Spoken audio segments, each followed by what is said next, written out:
Good morning, everyone. I am here today to show you a little bit of a crystal ball to understand where the future of the built environment with help from PropTech will move forward in the next 4 or 5 years. We all heard Industrial Revolution 4.0 through the mouth of Klaus Schwab, saying it didn't transform how we do things, it's transforming, and it will be even more transforming how we are, who we are. Through the adoption of PropTech, similarly, we should leverage innovation to create smarter, more sustainable cities benefiting all stakeholders. No more time for disruption, time for cooperation. This is the way moving forward. Let's have a quick look at this number, which is impressive. In our life, we spend 90% of our time within properties, within the built environment. Hospital, schools, universities, home office, shopping mall, entertainment, resorts, army camp, airport, and much, much more. 90% of our lifetime is spent in the built environment. Isn't it time to make the built environment much smarter compared to what it has been? Big question that we will try to reply later. First, we need to understand the paradox that big cities, urban centers around the world are representing. Currently, in Saudi Arabia, more than 82-83% of your population lives in urban centers. In Malaysia, where I live, where I've been living for the past 26 years, we have 78% in urban center. And this number is plus minus the same all around the world. Still, cities which are very good for economic growth and human prosperities are very bad for the future of humanity and planet. Why? Because in most cases, cities are not sustainable. Even though we are occupying with our urban center only 3% of the planet's surface, cities are consuming 75% of the world-generated energy. 41% of the cities in the world have a huge population beyond what the World Health Organization is recommending. Cities are generating 80% of the GDP in the world. Still, big producer of plastic waste, big destroyer of natural habitat. And we keep on expanding. And cities are keep on attracting people migrating towards urban centers. PropTech, which has been around, becoming a buzzword in the past 10 years, has been actually around for much, much longer time. The very first wave started PropTech 1.0, according to Andrew Baum, a academic that I respect very, very much from England. He defined the first PropTech 1.0 wave starting between 85 and 1990, when the first personal computer became available for public. We step into the second wave on the year 2000, Web 2.0, internet penetration.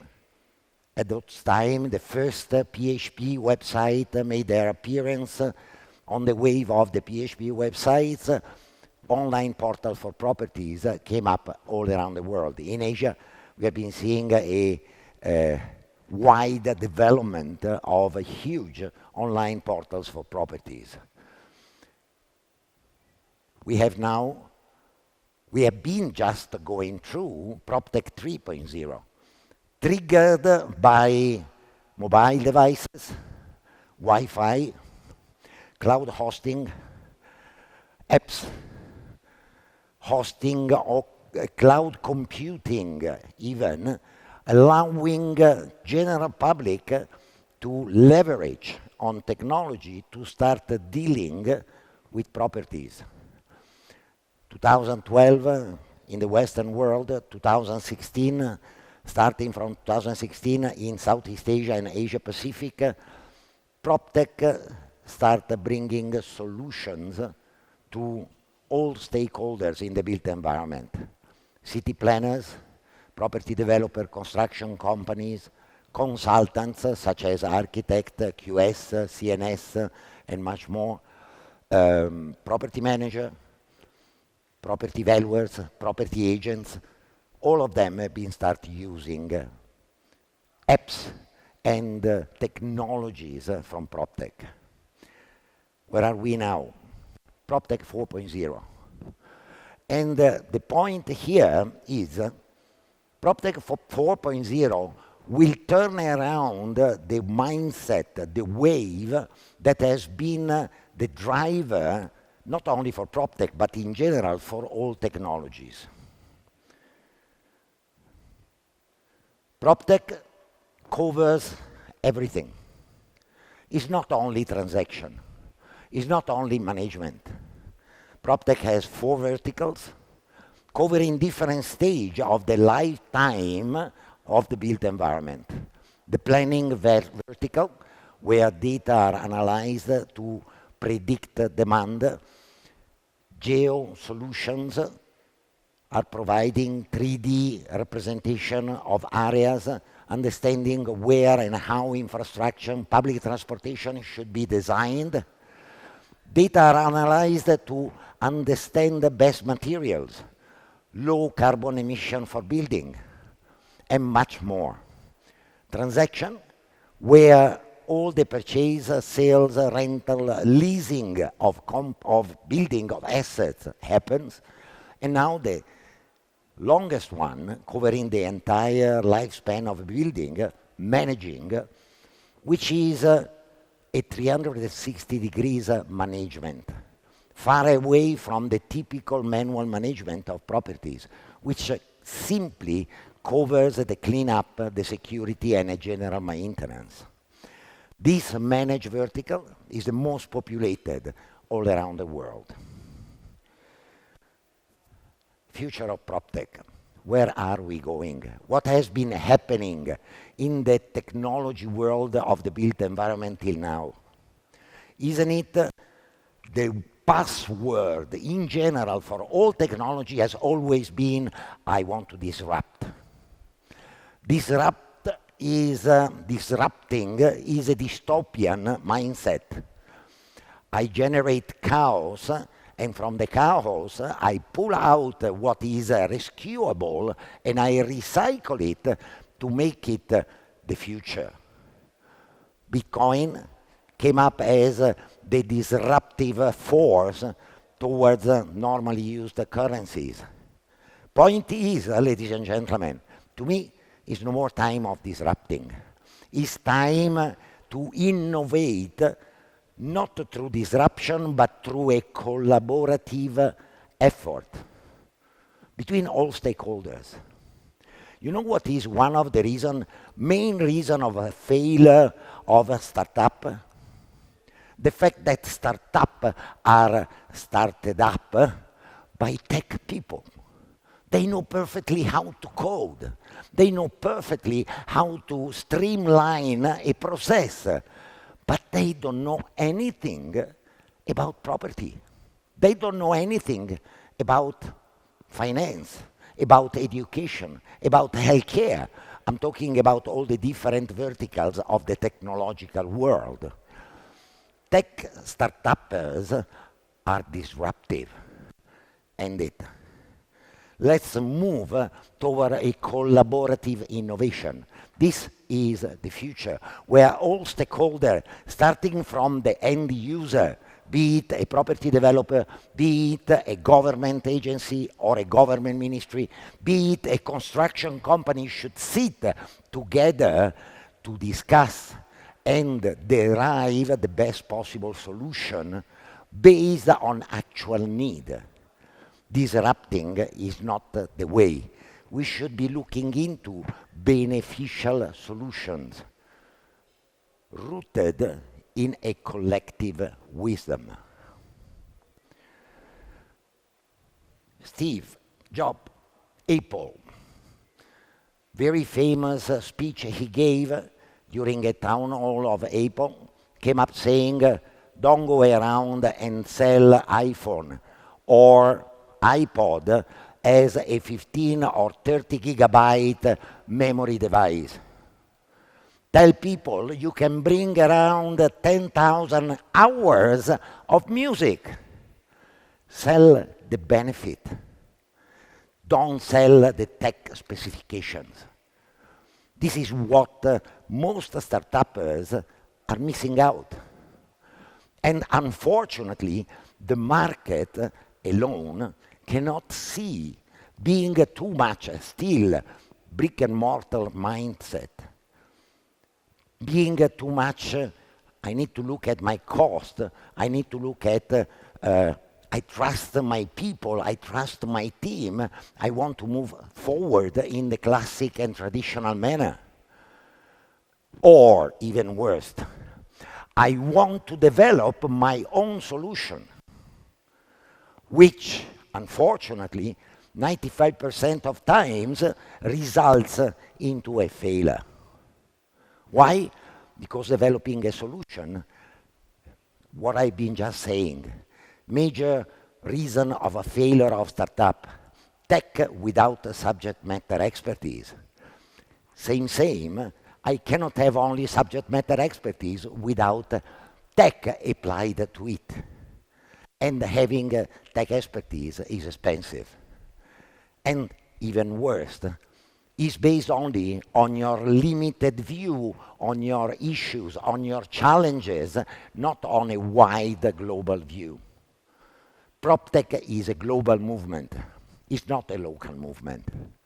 PropTech that are too localized, too focused, to me, shouldn't be looked at as implementable in your projects.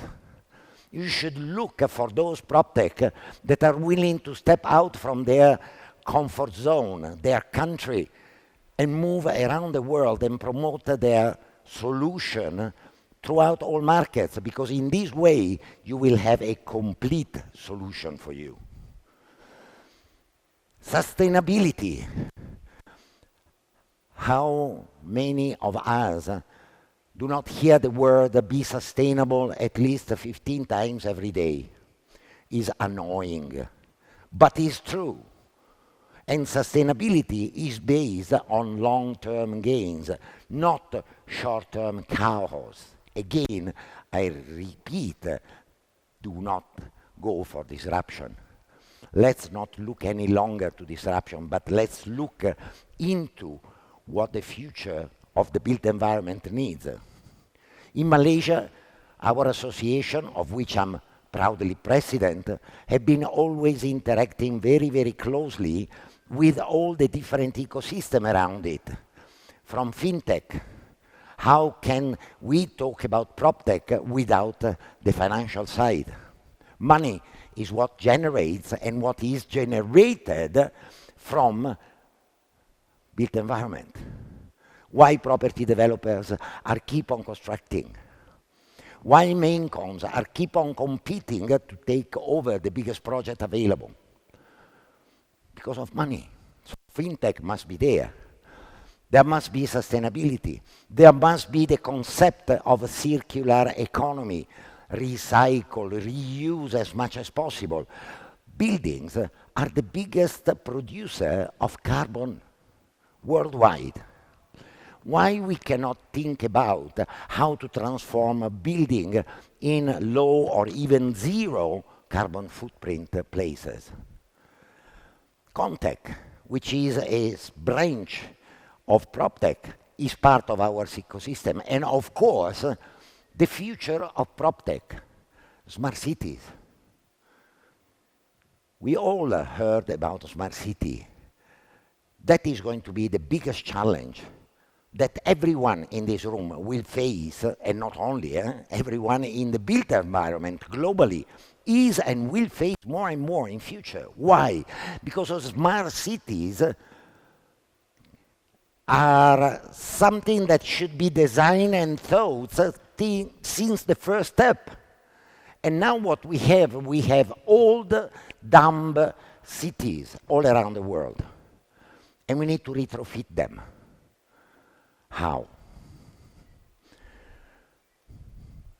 Using PropTech, first of all, to calculate and generate pre, during, and post reporting on the ESG impact, on how your project is impacting the environment, on how your project is helping the social side of the society, how your project is bringing in good governance. Honestly, it's my first trip in your beautiful country. And I don't know how the construction world is precisely here, but I can tell you where I come from, in Malaysia. In construction, everyone fights everyone else. Mincon are fighting with the property developer, that is fighting with the consultant, that are fighting with the subcon, which are fighting with the authorities. In a project, there is an average of 25 to 35 court cases. And once the project is closed, court cases are running over for another 10 years. You know who are very happy about it? Lawyers. Make a lot of money out of it. But it's not sustainable. Integration, one of the keywords of the future. Do not reinvent the wheel. Do not pretend that your technology is the best ever. Look around you with an open mindset. Understand who else and what else could be integratable on your solution. I will give you a couple of practical examples at the end to understand better what I'm talking about. But benefits plus integration are going to bring huge advantages to the future of PropTech. Smart cities, as I was saying, smart cities are older cities retrofitted with smart device that unfortunately in most cases are not connected to each other. So I may have a smart traffic light system, but if my smart traffic light system doesn't talk to the police, doesn't talk to the fighters, in the moment in which I have an emergency, how can I control the smart traffic light to open a fast lane for them? I am connected with a system that reads rainfall, but I'm not connected to the risk of floods and flash floods that is very common in many parts of the world and killing a lot of people and destroying a lot of properties and infrastructures. Smart city is going to be the playground of the future. And smart cities, very first point, need to be focused, need to be citizen-centric, people-centric. It has been done. Is it possible? I bring two cases which have been extremely successful in Malaysia and are now being brought over to the whole world. Let's talk about a construction project, for instance.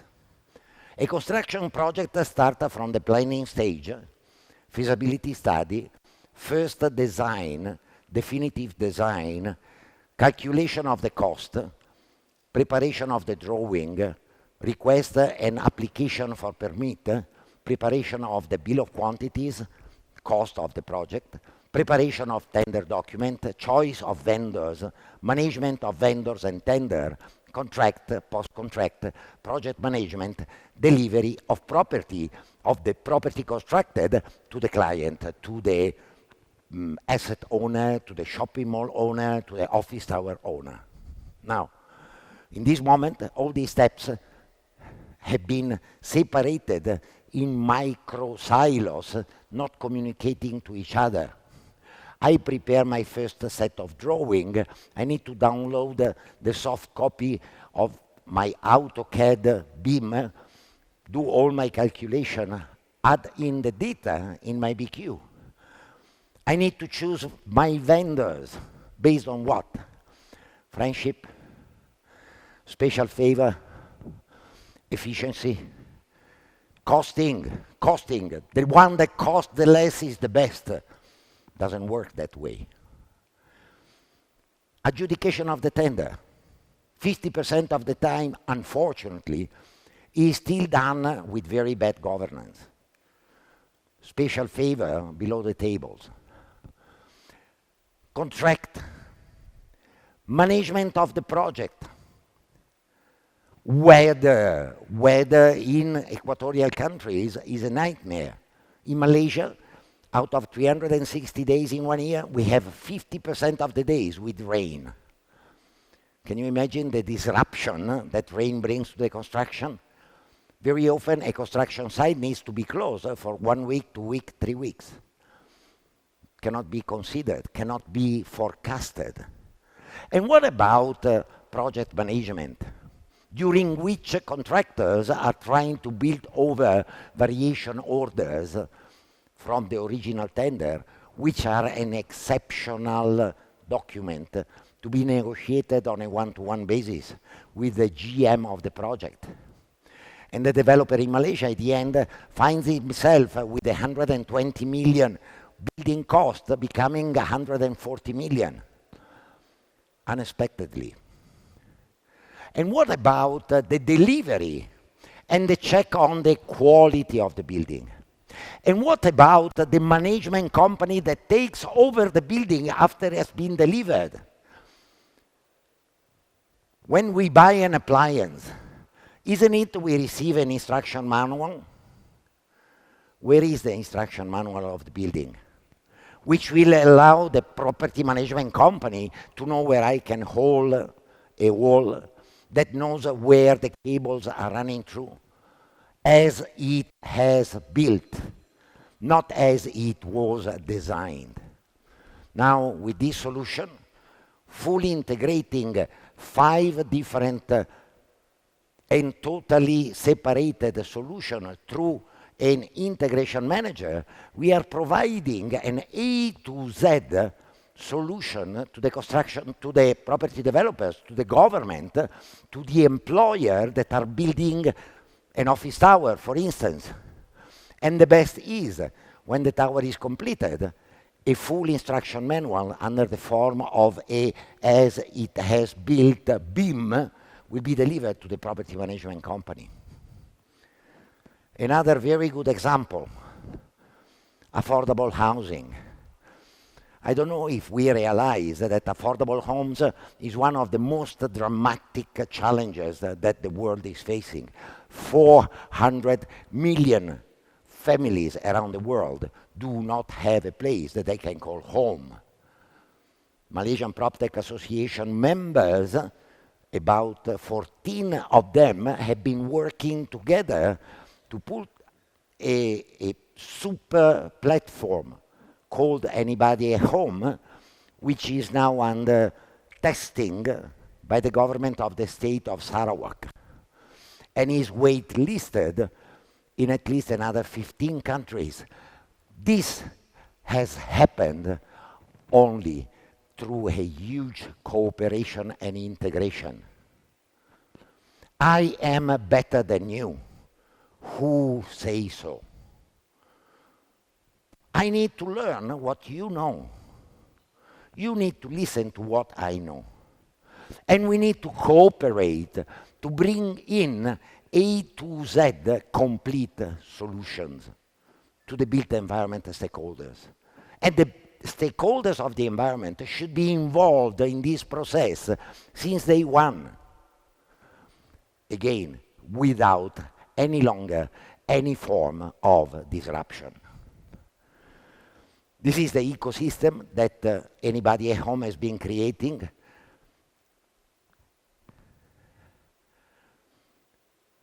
The 5 steps of the process, which brings in transform affordable homes, delivery, not any longer in a numbers game, but in a tool to increase the social vertical mobility of the low-income groups.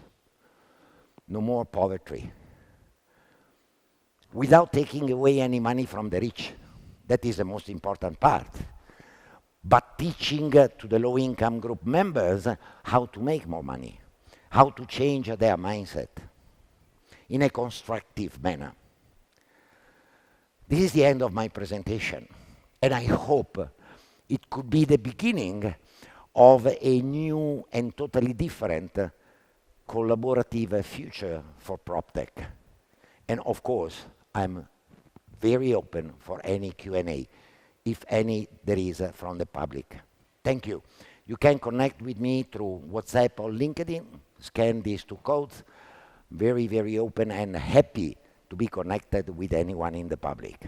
Thank you so much for the presentation. My name is Hani. I just have a small question with regards to the future of fractionizing and tokenizing the real estate. How do you see this in the coming 5 to 10 years, especially with Web3, blockchain, and so on and so? Especially it's being regulated in some countries and some are not.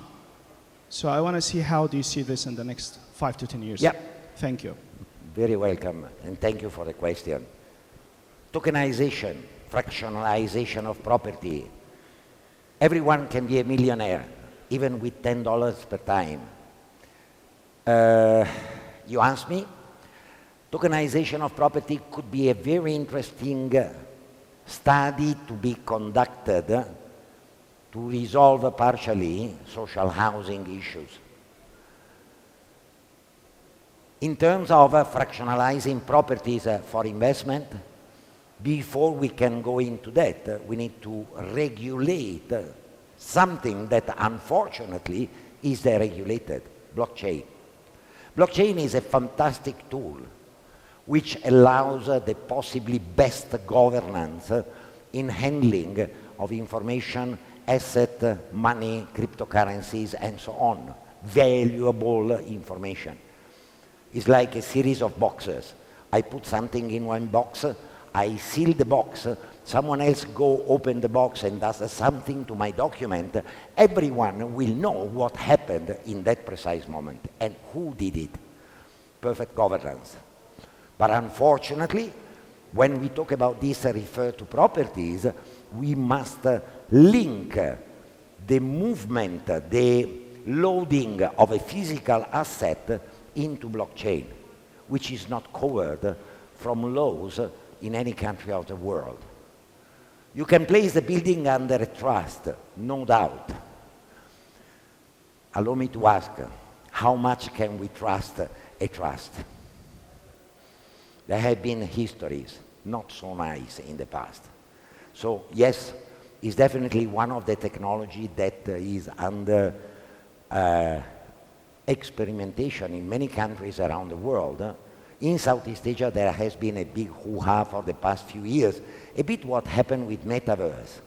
Can you remember 4 years ago, 3 years ago, Metaverse was the place where everyone should be. Have you heard talking about Metaverse in the last 4 months? Not one single word. A flop. Even our friend of Facebook has been opening a beta that has been hanging there forever. So things are definitely new. Technology are most welcome. Need to be understand how to apply them in a specific, highly regulated environment, such as property and the built environment is. I hope this replied to your question. And, excuse me, we have another question, I think.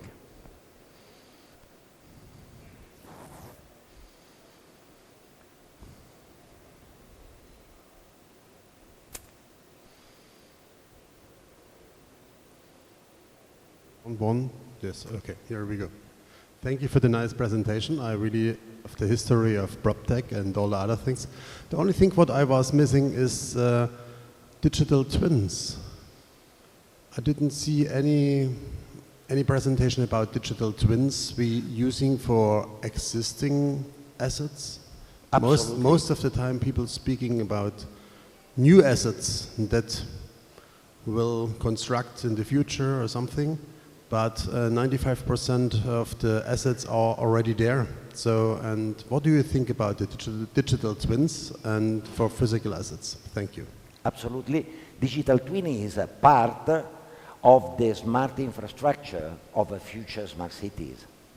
Digital twin is allow me to say, the emancipation of BIM. BIM is the Building Information Modeling, which is designed at the very first and initial stage of the building to avoid clashes during construction, to ease the construction journey, which in some cases is 3 years, 4 years, 5 years, and make sure that everything goes smooth. BIM has been upgraded somehow, much more complicated than saying is upgraded, but it has been upgraded to digital twin. Digital twin is a digital copy of what the real asset is. And actually, if you ask me, when we talk about smart cities, the very first component of a smart city should be a command center with a digital twin of the city itself. There are fantastic solutions in this direction from Korea, from US, from Europe, and most humans need to see to understand. Hearing that there is an emergency in a certain area doesn't give you the full picture. Digital twin allows integration and automation with automated and artificial intelligence controlled CCTV. Artificial intelligence can use the data collected from the network of sensors and IoTs to transfer into the digital twin emergency, traffic flow, energy consumed, waste consumed, flood risk, and much, much more. So yes, you are absolutely right. Digital twin is one of the fundamental components of future smart cities. Thank you. I will be around, and I'm very easy to be catched. And I love having chat with all of you. Thank you.